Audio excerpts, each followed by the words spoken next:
Hi, everybody. Welcome to the waiting room.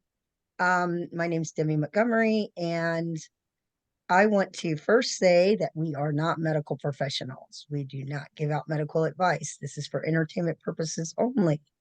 Um, we got a few updates this month about we are going to be hosting an event coming up in Las Vegas. The event is scheduled for August the 5th. We hope you can join us. More details to come. And I'll also add the details underneath this video and the description too. So I'm going to turn it over to Rod. All right. Hey, everybody. Haven't seen everybody in a long time. Haven't done this in a while. So it's good to be back to do this. We have a very, very special guest. We have Mr. Chris Jones from Kansas City. And he is with MatchRiteCare.com. So RITE, that is. And I cannot wait to get into this. This is a very amazing group. And I know he's got a lot to say.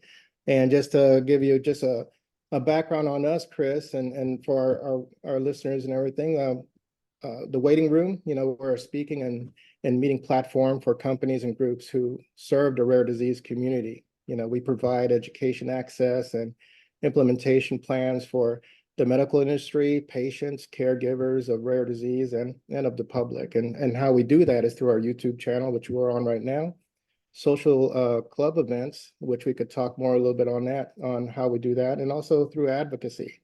Myself and Demi, and also our other founder, Amy, are very experienced advocates for the rare disease community.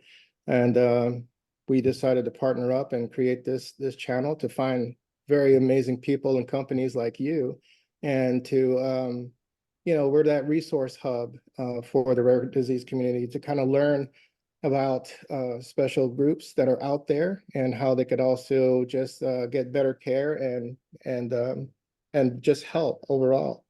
So welcome, Chris. It's very great to see you. Great to be here. Glad to be here from the great city of Kansas City. All right. That's right. Yeah, I'm in St. Louis, so right down the street. Right down the street. Yeah. So how about we take this time to say a little bit about your organization and how you and your wife got involved.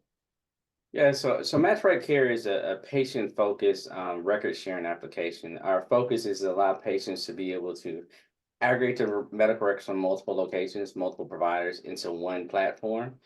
We add a little bit more utility beyond just aggregating those records in one platform. We allow them to have the ability to share it, right, which is important. Because even though you have one spot, it might not be that often that you use them. Now, in some of our communities, that deal with acute conditions, we'll use our medical records more than often.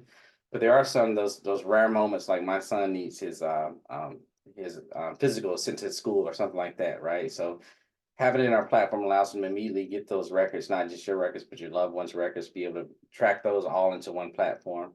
That's what our platform does. It really gives you more of a housing of your medical records, and then it aggregates in a way that you can view it and understand it. But it also, when you share those information with the provider groups, it's also in a language so where the doctor can also use it as well. So the patient can understand it. It's understandable for the patient, but it's really useful for the doctor when it's shared. That's outstanding. So, that's, obviously that's very helpful, especially if you move around. Me being prior military, I know all about moving and everything, but sometimes you don't move around, but you bounce between clinics or hospitals. And it's very important, especially as you meet a new provider. Hey, here's my background and so on. So from what I understand, you guys are integrated with a lot of America's health systems, correct? Yeah, so we did the work of connecting with what we call the EHR. So those like the Cerners and back end, and what those are is the softwares that the clinics use, right? So we don't just connect with the clinics, we connect behind that to the softwares that the clinics use. And once we connect with those softwares, it allows us to use every clinic that's using that type of software we have access to. So we really connect to the softwares behind the clinics that allows them to make these big transactions between hospitals. And we've connected with the top 90% of the top EHRs right now, the Cerners, Epic, Meditech, those large entities. And that allows us to connect with about 90% of the healthcare systems right now in the United States. That's really fantastic. And what I love is, see, I bring in the provider side, I'm sorry, the caregiver side of things. Yeah. And of course, Demi and Amy, they represent patients and so on. So as a former caregiver, I say former because my sister passed away from scleroderma, but that's another story. But I appreciate that this tool is available, and it gives very amazing real-time access, because we all have to learn how to be advocates, not only for ourselves as a patient, but also the caregivers. I mean, how do I stand, for in my situation, it was my sister. How do I help her out as I move with her and talk Yeah. to the providers and educate them also sometimes, so this is very empowering. So this is really great. Now, from what I understand, there's how this all started. There's a pretty interesting story behind how you and your wife decided to even begin this. Do you mind sharing that story? Absolutely. And first of all, condolences to your sister and, supporting her. And that kind of just a segue into my story, right? And where it all started for me is I had a son, a 5-year-old son, diagnosed with a brainstem glioma. It's a brainstem tumor that sits on the brainstem, rare disease. He got diagnosed at 5. At his diagnosis, when they saw his tumor, they told us he was going to die within a year. And at that time, he was still walking and playing. He's in the hospital bed. He had just had his surgery done, but we were told at that moment that he was going to die within a year. We watched him go through 11 months, lose his ability to walk, his ability to talk, his ability to breathe, his ability to sleep and eat. We watched him go through that in 11 months. At the 6th month of that, we had an opportunity to get into a clinical trial. We're in Kansas City, and the clinical trial was in Phoenix. Luckily for us, that we had the money to get him in the trial. But the unlucky side of that is that we didn't have his medical records in time to get it over to the trial to get him accepted in the trial in a timely manner. So we missed that opportunity. Hindsight's 2020. That you look at that trial wouldn't have necessarily possibly helped him. But at that time, how do you tell parents that's fighting? You're telling your son we're doing everything we can, and we don't get him in that trial. So there was not an opportunity for that. I was going to be in a healthcare IT director in a space in a home health hospice space. So I know about the caregiver of those spaces too. So I've seen it and I've seen from that space how our providers that was in our hospice space was having a hard time diagnosing and providing the best care to patients because they didn't have a full view of the patient's health. And a lot of that was because the patient didn't have good access to the medical records and there was no fast way to get them. So you take about my professional experience that I had and then the personal experience of not being able to have the records, what I realized maybe right after I got laid off in 2018, that in order for this to work and really have a solution in place, that the patient was going to have to be at the center. There was just no way for this to work if those large healthcare systems are trying to work for a solution, be it within their self, and the patient's not helping them make those decisions or building a solution with them. It was never going to work. So I went on a quest in 2018, 2019 to really build a solution that gives a patient just as much power as EHRs or hospitals have, but probably have more information because they have a combined information. And if they need it when they walk in that doctor's office, they should be able to share it. So imagine my son in 2008, and we're trying to get him that clinical trial. We could just have the information right in the palm of our hands so we can share it with them.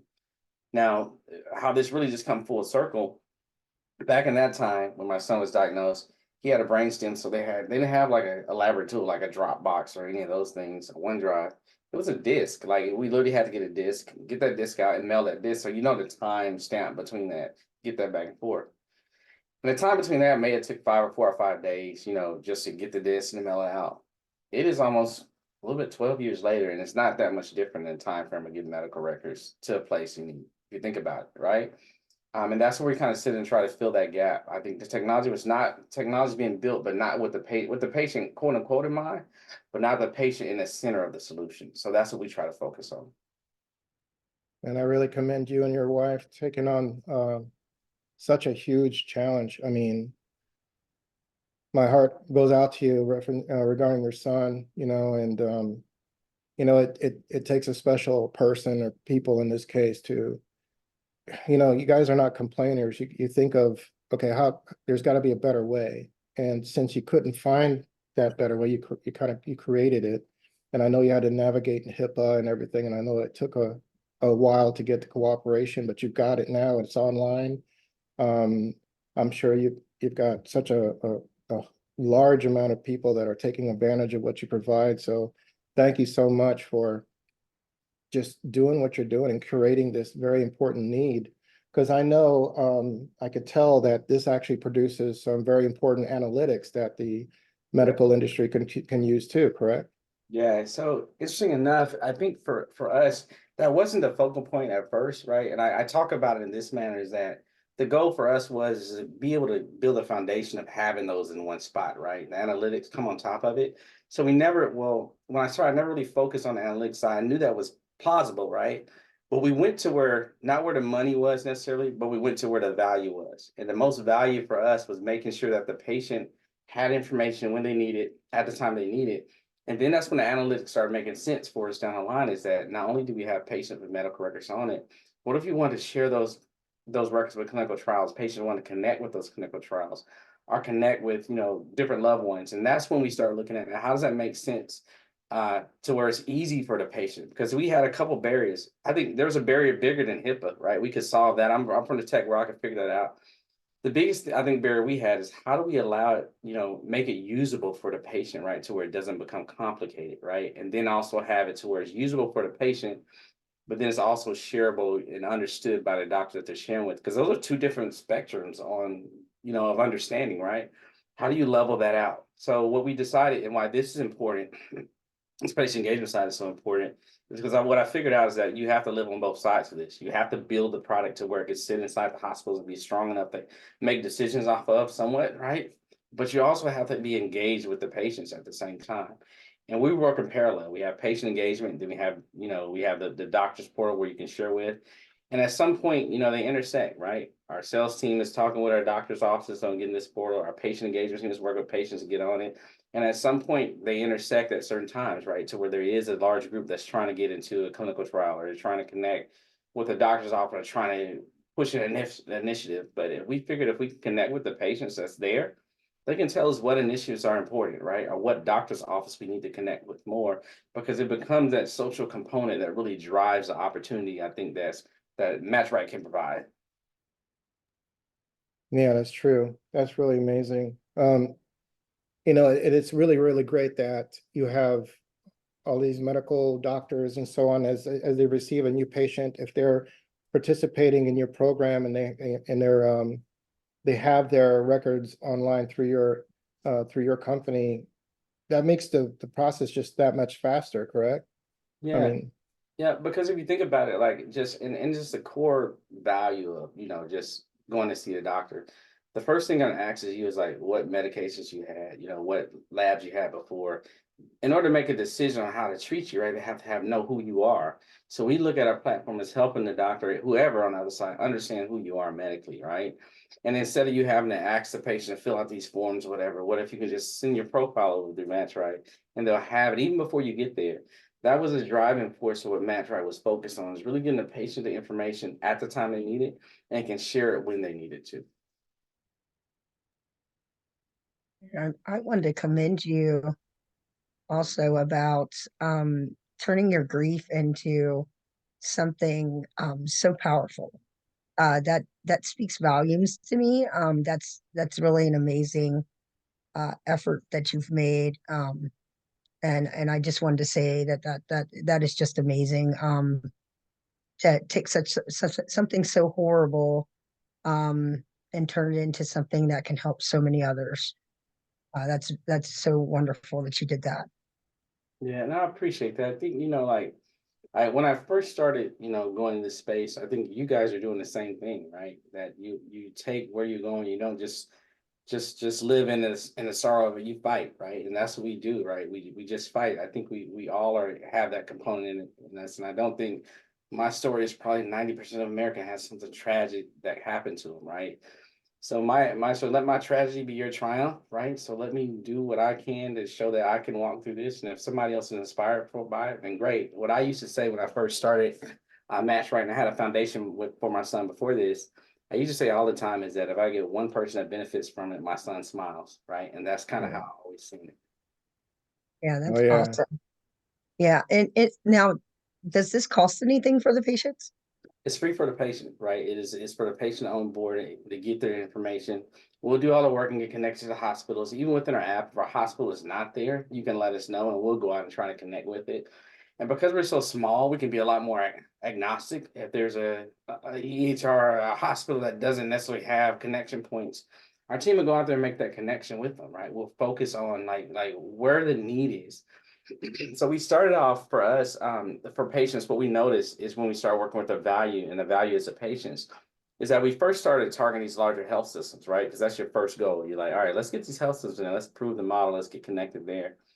And we realized that where the most value for us for these smaller underserved areas, whether it's urban or whether it's rural area, whatever, those spaces don't have the great technology or IT teams that has the good medical record components that the patient can use, right? And we were just like, all right, let's make sure we connect to the smaller entities, the hospitals, the specialty clinics, the primary caregivers, and all those places. Cardiologists in those spaces don't have the big systems behind them, but they do interoperate between those two systems. The big systems work with the smaller systems, because usually you go to the hospital and then you go back and see your primary care physician, right? And then those are where the biggest gaps of record sharing is at. We raised our hand and said, let's sit in the middle, right? Let's get the patients there and let us sit in the middle of that gap and help that connection work. And right, being in the VA is interesting. We've been working in the VA for about 2 years now.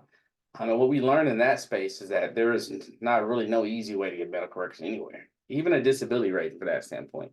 We raised our hand 2 years ago and said, we'll do it. We'll get connected with the VA, and we'll also connect the VA records with these small entities and the large entities. It didn't matter to us. But to us, it didn't matter what software the hospitals were using. The idea was that you had a right to have those records. And we went on a mission to go get them, no matter where they're at. So we did the same thing in the VA space. Yeah, thank you so much for that. That is a very real struggle. Any veteran would, if they had a moment to say something publicly. I mean, that's a hard struggle, and it shouldn't be that hard. But I mean, that's just reality, and it's Yeah. But thanks to an organization like you, now we've got a place to put everything. When I retired, I had to get hard copies of my medical records, so 24 years of medical records printed. Yeah. And then I had it on disc also. I've got like 2 or 3 copies on disc. So to lug that around every new provider and stuff, I mean, that's just something, that's my reality at the moment now until until we find you guys. Yeah. So I might be enlisting your services here shortly. Yeah, absolutely. Yeah. My dad's military too, so he was a big driving force when I was going through the space. I asked him, and this is just as accurate as it gets. As I was talking to him, he was going through his doctors back and forth, and he said he was lugging his medical records. Yeah. So and he's in, I guess you mind me saying, he's in Jackson, Mississippi, is where his VA is, and he's in Columbus, Mississippi. Those are 3 hours away, and he's traveling with those records in hand. So when I heard that, I said we reached out to the VA and said, let's see if we can make these connections, and we were able to make that connection, but we couldn't stop there, right? Just connection wasn't enough. We were like, all right, how do we integrate this to where they're going to see other doctors? Like my dad was seeing a cardiologist and the VA, right? How do you take both of those and put them together where it makes sense, give it some true utility to it? So that was our mission, and it still continues to be our mission. We're still looking how to make this better and refine it, as we get more and more people on access certain hospitals we had. How do we make those connections happen? So we're on our mission too, and that's why these conversations here are so important, because it allows us to understand what the landscape really is, right? We can speculate and say, all right, we need to go here, we need to go here. We think this is work. We think patients need it here, but having these conversations actually tell us what the landscape really is. Yeah, I mean, I can't speak enough on the benefits of this, because, just thinking about the folks with rare diseases, again, veterans or people just applying for disability or needing some help talking with their doctors about it. With it being online through you all, is probably a faster way, definitely a faster way of finding exactly what they're looking for, but instead of going page by page on a hard copy.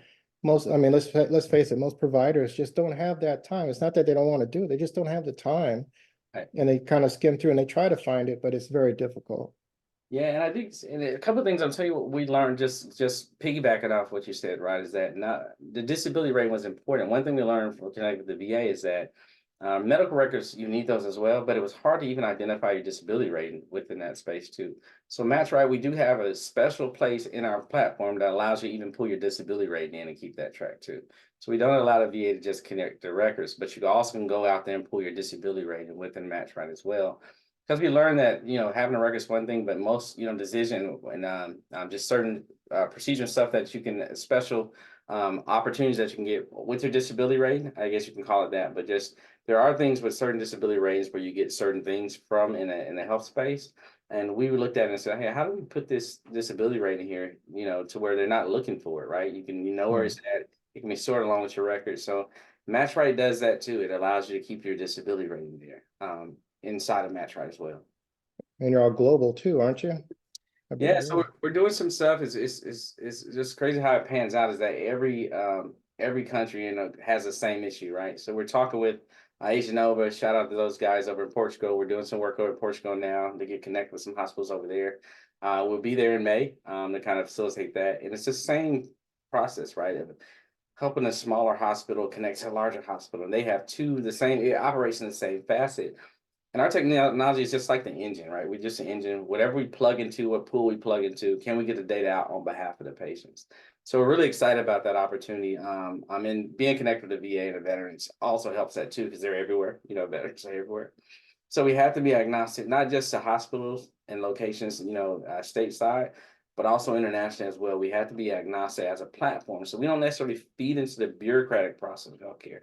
That's what makes us so unique, is that we can do the same things, but we're not tied into all the hardcore healthcare speculations that you got to get permissions to do this and that, because that's what slows it down. We really are going directly to the patients. You are the ones, the patients, we are the ones that's connecting, pulling our records out, because we have that right. It's ours, right?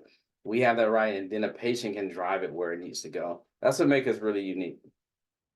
And Chris, you also, I found it very interesting that you also educate about these things. So can you talk to about like some of the webinars that you're going to have coming up? I know we've talked about having some of your films on our platform, but talk about some of the education opportunities that you provide for patients. Yeah, so we do quite a few of that. So patient engagement for us, is what we call it. Patient engagement is really providing understanding how to get connected to your portals, why your portals are important, what's your rights behind that, know your records, your rights. Those pieces, a lot of people don't understand that too, is that we don't just connect because we're connecting, because we just want to connect patients to their platform. Patients do have their right to have the records. They're the one person that's connected to everything in the healthcare. They're the one person. And there's regulations out there, the ONC, and that's the Office of National Coordination. They made a ruling that the patient should have access to the medical records in any platform they want to plug it into. And that's never going anywhere. And that's the first and most formidable thing that we educate on. And then also knowing that if you need to get connected to your portals, is that most hospitals or health systems, they have a patient engagement team that's really focused on engaging with patients, how to get connected with your portals, what resource groups are around you. You need to know all of that. And I only speak from that because I came from that space. My son that was fighting cancer, we was trying to do everything in our power to keep him here, right? That extended between naturopathic, just all the different surgeries, opportunities, and clinical trials, all of that we were fighting through. And it was and we educate ourselves. I don't know if everybody remember this, but there used to be a site called Karen Bridge that's still around, Karen Bridge, where you can share. So Yes. yeah, so Cambridge was my way of just talking to patients and families, get educated. And the way I got educated, there wasn't tools out there, is I had to find a parent that had the same kid that had the same rare disease that my son had. And remember, it's a rare disease. And those are back in the day where you're just trying to connect with people that knew. And that was the best education that you can get, because it was somebody that actually went through it. And looking in that same vein, we're like, we can give you the records, right? Give you access to it. But if you're dealing with something, that you're really fighting for, right? If you're fighting for your life or fighting for your health, is that how can we help educate you on what your rights are and how to use these records too? So we know that's just as powerful as giving those records. Understanding how to use them, what your power is just as important.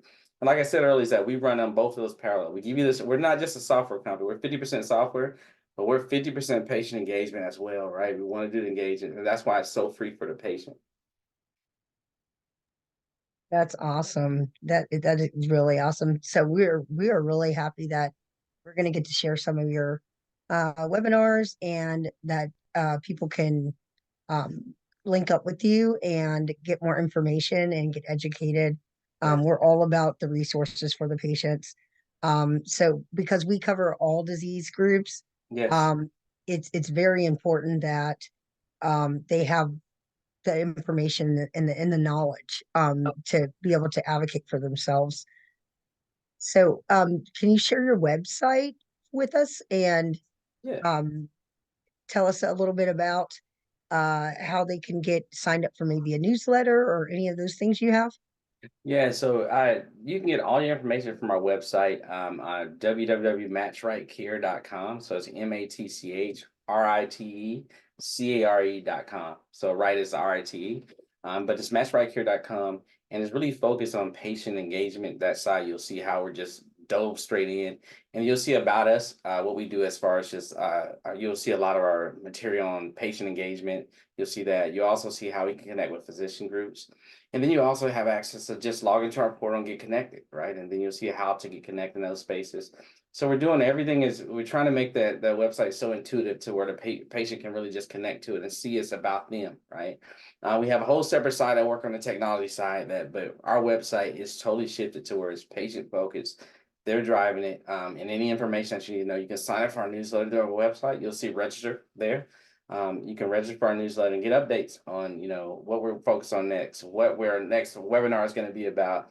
And Demi, kudos to you for coming on and just shining a light in our first webinar, just knocking out the park, right? It's always great to have good resources that has like minds, and I think you just came in and just laid it out. It was so much response on what you knew and how you were connected to, and those are the things, the value I think that we have to provide as a community, right?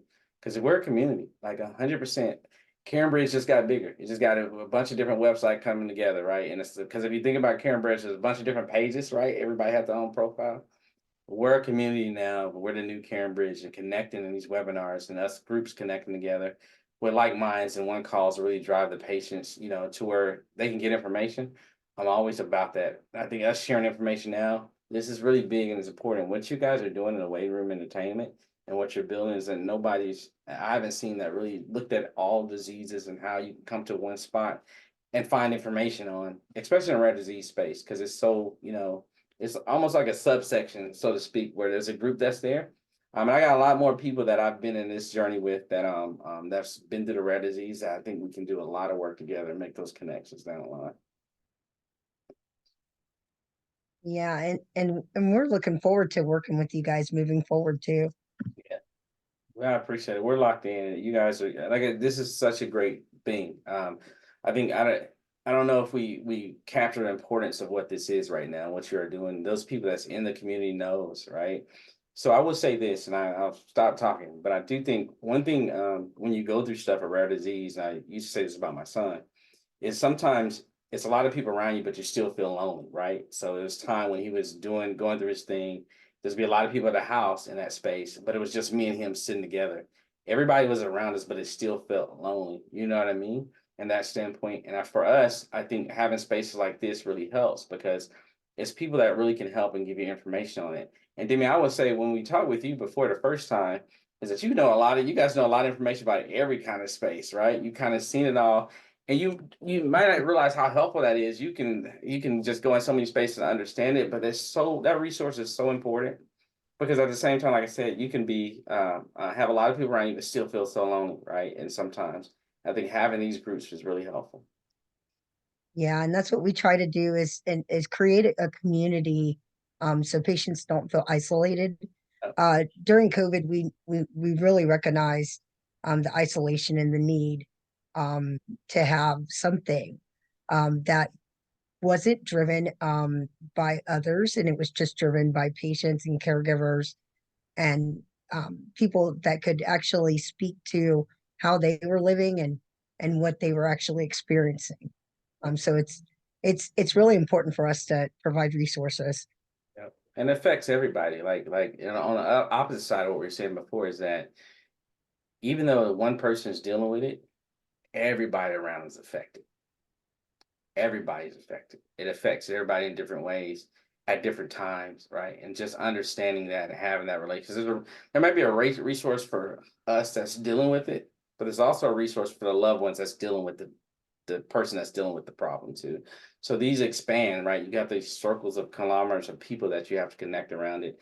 I've just, like I said, I've been in this space and a couple of times I had a mom in my freshman year that passed away with cancer in the same 11 months. I've been through it as a kid. And then as an adult, you know, and I just able to see it in so many different ways and so many different facets, you know. So this is so important, not just for the person dealing with it, but for somebody that's having somebody do it, and they can go and see people talking about it. And you just never know who you affect. And every time you talk to somebody, Rod, your sister smiles, man, every time. Yeah, we appreciate you, man. Yeah. Well, Demi, you know, this is the part where Demi and I, we're getting close to time and we have to close out here. There's so much more to talk about, but Demi, is there anything else would you like to ask or? No, but I would like to actually take some time to recognize one of our sponsors.